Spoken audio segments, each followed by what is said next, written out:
Hi, everyone. I'm Lynn Daniels. I'm Cree and Métis, and I belong to the Quakatoos First Nation, which is located in southern Saskatchewan. And I've been in British Columbia since 1989, and I'm an educator. I have a Doctor of Education degree from UBC, and right now I work as a Director of Instruction for Indigenous learning in Surrey schools. So we're the biggest school district in BC, and we have the most Indigenous students out of all the school districts. We have close to 3,000 students. But I'm here as a co-chair of the Surrey Urban Indigenous Leadership Committee. And when I started my role as director, then I joined the SUILC organization, and it's a coalition. And do we have the slides?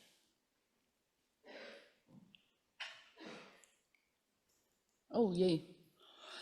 So there's our logo, and that's our report. And so from our inception, we really focused on knowing who are the Indigenous people in Surrey. And so we've used the census data.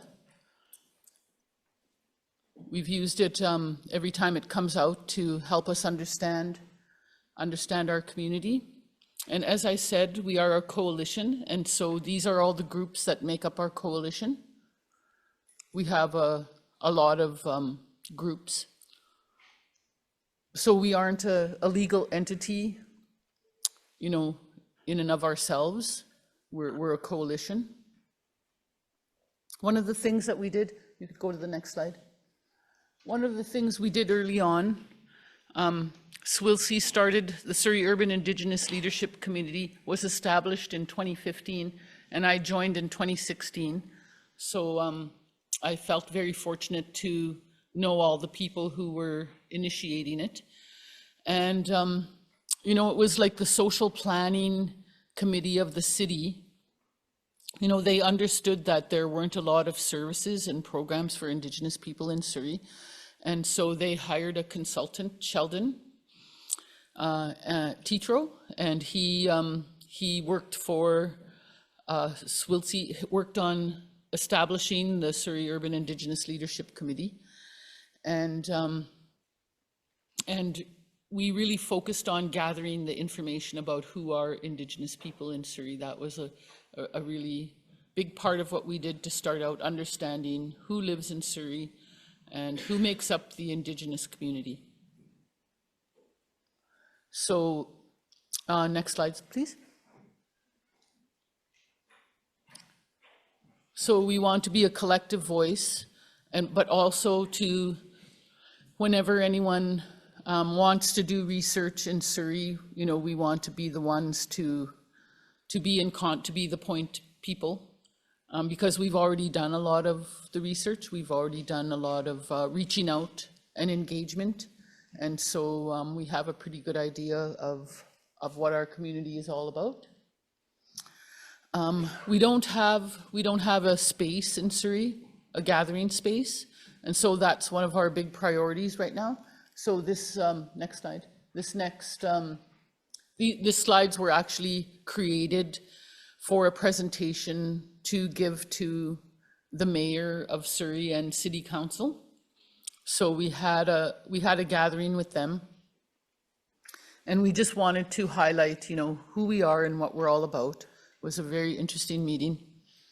So, you know, there's our mandate: create and strengthen partnerships. And so it's very fortunate that I am the director of Indigenous learning, and I'm also one of the chairs for our Surrey Urban Indigenous Leadership Committee, because all of the research that we do in our community, I can use it when I am making presentations to our superintendents and to our school board, and just to know the community. So I do write a lot of reports and do a lot of meetings with the Ministry of Education, and also with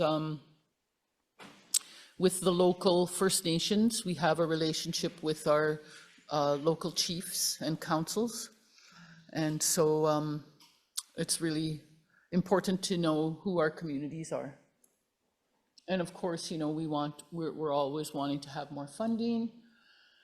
We always want to improve what our general population in Surrey knows about us. And we want to expand our capacity, which is very low at the moment.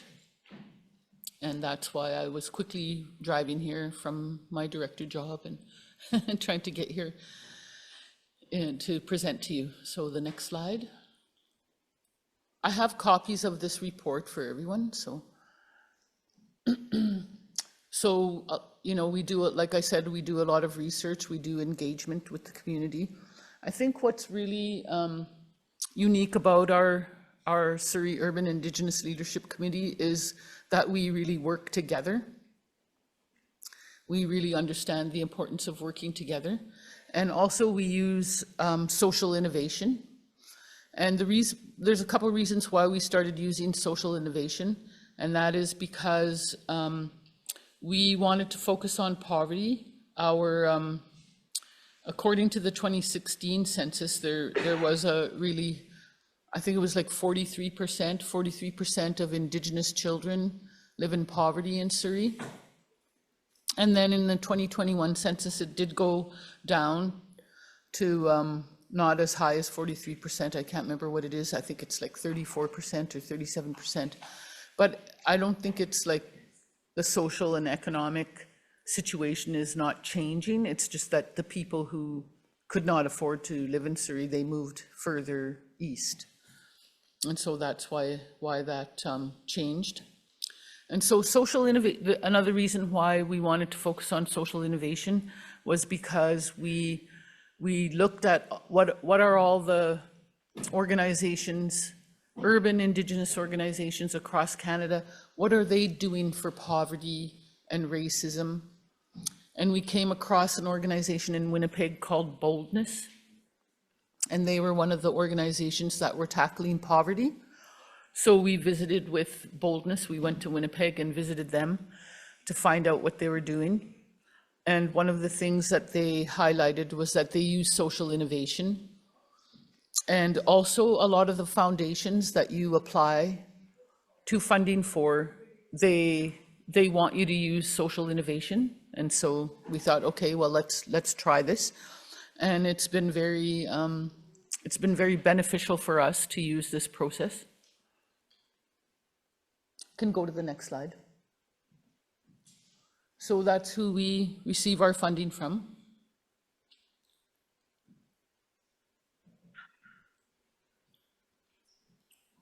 And you can go to the next slide.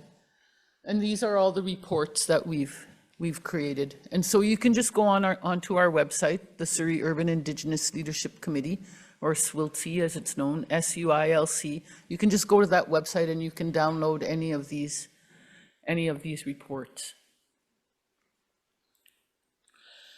Yeah, so like I said, it's really important to have all this information because we don't have a lot of capacity, and I work in a school system, a large school system, but because we've done this work, you know, when I have to do a presentation like this, I can quickly, you know, pivot to this area of knowledge because I was involved in helping manage the reports and just always getting the updates on the reports and of course always presenting them as in my role as chair. Okay, the next slide. So, you know, we started out with our priority around poverty and anti-racism but now after, you know, numerous gatherings and here's our current priorities. Housing. We would need to have around 800 units in Surrey to fulfill the needs for housing that our community needs in Surrey. And as I mentioned, we need an Indigenous gathering space. This presentation was developed for the mayor and council. So a large group of us met with the mayor and council about our need for a gathering space. The mayor is very supportive of us presently. That's not true of all the councillors. And so when we had our meeting with the mayor, she was very positive about working together in partnership with us to help solve the problems. But then she had to go to another meeting. And then the councillors that remained in the room, they were not as supportive, and they were very, you could tell they were new to council and just had no political savvy. And so we were kind of disappointed with the outcome of that meeting. We can go to the next slide. So in our department in Surrey schools, we have this position that we call transition teachers. And so the transition teachers work with the most vulnerable families. And so we wanted to see, what's it like to try to find housing. So we did have a family that, they alerted us they didn't have a home to live in. So I assigned a teacher to this family. Okay, help this family find a home.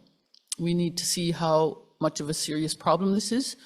And so it took her about 4.5 months to help this family find a home. But she was successful, which was awesome. But 4.5 months is a long time for people to be, couch surfing and living in different locations, as their family had to live in different locations till they came up with a place for them to live. And they had to live in Surrey because their child was getting medical attention and they had to be there. They would normally live in a different community.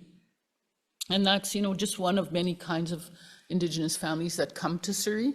They come there for medical treatment, or maybe they are leaving Vancouver because it's so expensive here, but Surrey is not that much affordable.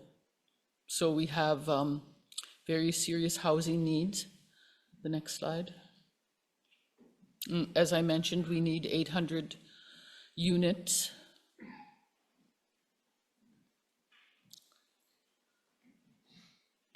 Next slide. I know I only have like 15 or 20 minutes. So we need a gathering space. We do have community gatherings. We use the schools, and so that's another benefit to the partnership between our school system and SUILC. Because we did a unique approach to engaging Indigenous people in Surrey, we called them labs. When you use social innovation, you will host a lab, and the lab is just to bring people together.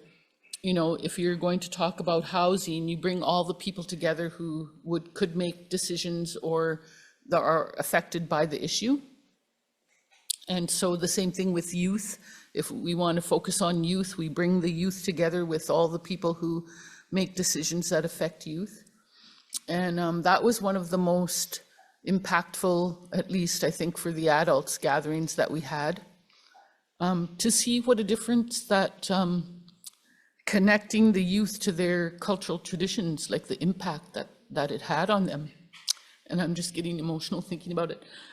So we were able to use the Kwantlen Longhouse, and it was a day to honor the youth for participating in the research, helping us understand what it means to be a youth in Surrey.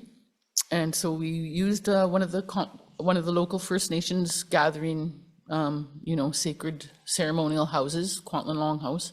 And we brought a large contingent of the youth together with people from the school district, and it was a day to honor them. And they presented their report. And then we took the information from that report, and then we brainstormed, what do we need to do to continue to, uplift the voices of Indigenous youth and to support them, in our urban center, Surrey, and how can we connect them to Indigenous cultural traditions, etc. And so at the end of that day, we were able to rely on people from Kwantlen to help us conduct a witnessing ceremony. And at the beginning of the day, the youth, how youth are, like they're so cool and they're not necessarily engaged. And they were sitting in their seats, you know, so cool throughout the day. And even like their hair was coming. That's how they were in the longhouse. But at the end, oops, when we honored them, you know, we put a blanket on them and had the witnessing ceremony. And as soon as they had that blanket, like they were sitting up straight and they were so proud. And it was such a physical transformation. Oh, that was just a really awesome event to witness, you know, that they were honored as Indigenous people, and then it just lifted them up. So the next slide. Are we at the end? Have I lost my slide, Turner?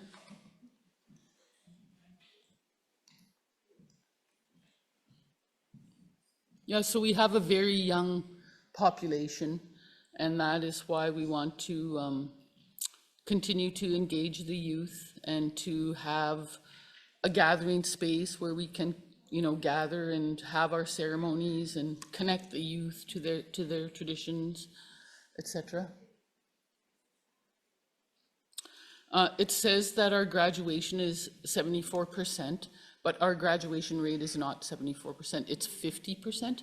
It's 74% when you give them 6 years to graduate. So if you just look at the graduation rate and you look at how many years every student uses to graduate, it's 5 years, and that is a 50% graduation rate. The photo of the runners, that was an activity that we did with the youth. They did beading on the runners. That was one of the ways to connect them to their traditions. Okay, the next slide. I think I've already taken 20 minutes, have I not? Okay.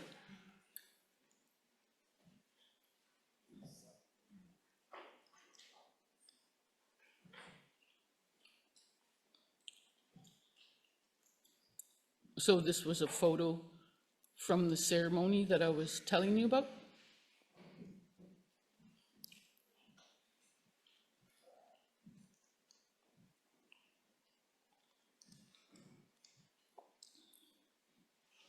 So that's my brief presentation. Lynn, thank you so much.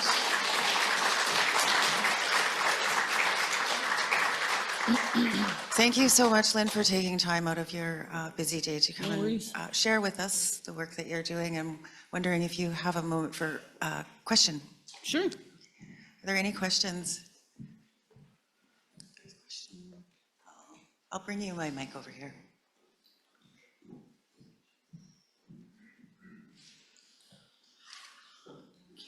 Hello, my name is Leona Brown. I'm Gitsan through my parents and Nishka through my grandparents. I've been in Vancouver since 1995, and in the past 10 years with my 3 children, and then working grassroots advocacy work, I've discovered that a lot of our Indigenous people are being pushed out of the city, Vancouver. Are you projecting in the work that you do for a lot of our people being pushed out that way? Because when I first got into housing 10 years ago, the first place they wanted me to go was to Surrey, even though all my resources are here. And Surrey seems to be a difficult space to transition to because there's no resources like Vancouver there. So are you projecting that increase of Indigenous people in that space? I can only speak from like the student projections. And when I first joined Surrey, our student population, like every grade cohort was around 250. So like there's 250 students in grade 12, 250 in grade 11, 250 in grade 10. But now the cohorts are only 200. So our population is actually decreasing. And so if people are moving to Surrey from Vancouver, I think they're having a very difficult time as well to find the services and the housing. And so our population is not increasing, it went down slightly according to the last census, and our student population.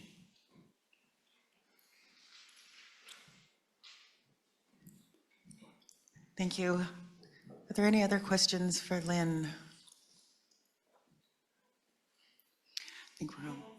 Excellent. Talk. They used to call me little yapper, so I try to let other people yap first or talk first, whatever. But yeah, thank you, Rachel Wetini Nishinakas Kichime Kosa Benenowag Makoto Dam from Northwestern Ontario, from the Bear Clan. But I do work currently at the City of Vancouver, and I may have emailed you. I emailed someone, and I was doing some research on what you guys have done over there, and it's really amazing. And my question is, when you got it started, what was the call out? What did that look like? What was the process to bring people into the circle or into the conversation? Well, we just contacted all the organizations that were on that page, because we're a coalition. So, Oh, okay. Is there yeah. grassroots voices then at that? Or are they So all we're representing? made up of all the different agencies and organizations that serve Indigenous people in Surrey. Oh, okay. Yeah. So it was a matter of contacting the agencies and organizations and asking them to send a representative. Oh, sorry. One more thing. Okay. I also did that. When I did the engagement, I actually went to BC 211, and then I went to the province, and I went to everywhere I could find to look for any organization, but then also had some grassroots contacts as well, and then try to shop the list around. But obviously I haven't reached 70,000 people, and obviously I haven't reached everybody. And so that's why I was just wondering, like, if there's any best practices, like, because I know it can't just be organizations at the table for me anyways. Yeah. And really need to do that outreach. I know go to events and stuff like that, but anyways, that's why I was asking if that was. Well, I think it's very, the fact that, like, I can send an email to all our families. I can send an email from me to all the Indigenous families in Surrey, the ones who have children in our schools. So that's the benefit of, like, working together. So I'm the chair of our committee, and I'm a director in our school district. And so I can send information directly to the parents. Mm-hmm. Yeah. Yeah, awesome. So again, I'm hopeful that we can also engage with your organization. We are Metro Vancouver, and we have some agencies from Surrey who sit on the Metro Vancouver Aboriginal Executive Council. And since you have such insights into the schools and the families going to school, and of course it's the fastest growing school district certainly in BC, if not the country. And I think that the census is probably missing Indigenous people, as they always do. So whether the census shows that the numbers are shrinking, I suspect it's probably wrong. Because we know that people can't afford to live in Vancouver, that they have to go south of the river, which is Surrey now, and further to Wally and Abbotsford and Langley even. So I think that we have a lot to gain to benefit each other, the agencies, things that we've learned about parents and school district in Vancouver, as well as all the other school districts, and that together we'll be stronger if we collaborate and forge those connections stronger if we can. For sure. Hopefully we can have a conversation afterwards. Thanks.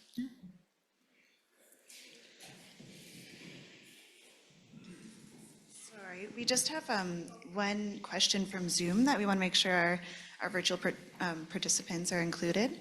The question is, regarding graduation, does this include from the academic stream? Sometimes people are encouraged to graduate within a non-academic stream, which becomes more of a completion certificate when it isn't helpful when moving into post-secondary studies. We've noticed this trend in the Yukon.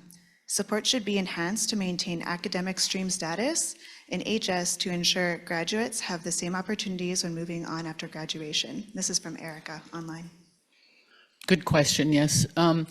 Yes, for sure, school systems have systemic racism embedded in them, and that was a practice in British Columbia for a while, but we've put a stop to that now. There was the stream, and it's called an evergreen stream, but no, we have safeguards in place to prevent, students who are capable of graduating to be in the dogwood stream.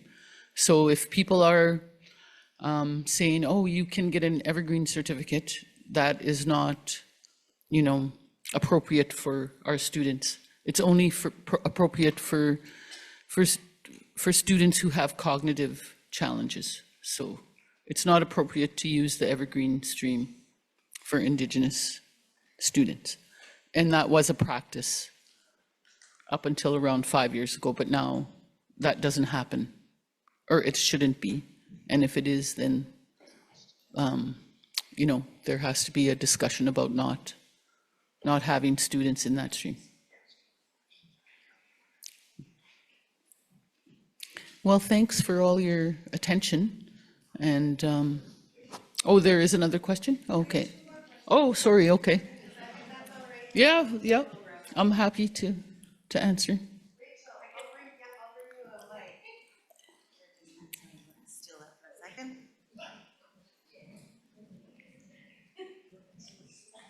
Were you going to ask a question?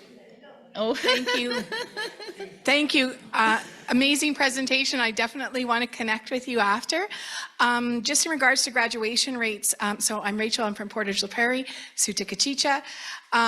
We have a roving campus where I believe 3 and 4 years ago, our graduation rates were like 50 to 60%, and now they're up to 80, 85%. So a really cool program that supports urban Indigenous students from like picking them up in the morning to get them to school, helping them out at lunch, helping them out with food security, etc. And I'm so glad you spoke about the urban Indigenous cultural site, because that's what we are currently working on right now. We were able to obtain funding to do some plans and sit with our coalition to see what they'd like to see, and of course, come up with a good plan for that. Just in regards, I think someone asked, I think it was other Rachel, about how to get that engagement. I know that we started with all of the, like the RCMP and the school district, and connected with all of those groups. But also what we did during events is we just literally had a sign-up list. And, individuals, urban Indigenous folks would just sign up, because if we have an event coming up or a gathering, we can just send out a mass email to them. And we have like 160 names of 160 families in Portage that we're able to, provide information and details. So that's it. thank you. And I think there's one more question up front here.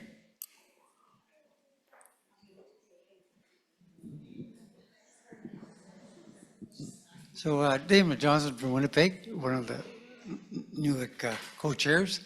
And we're always, we appreciate the differences in the coalitions in different places.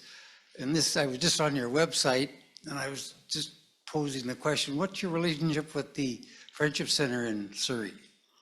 They are a member of our coalition. They come to our meetings and we partner together. Every year they have a gala to raise money for the youth. And SUILC buys a table at the gala. And so this year we had a plan that we would invite the mayor and the council to sit at our table just so that we could get to know them. And that, yeah, we did that. It was, yeah, so we work closely together, support each other's activities and events. Thank you. Thank you.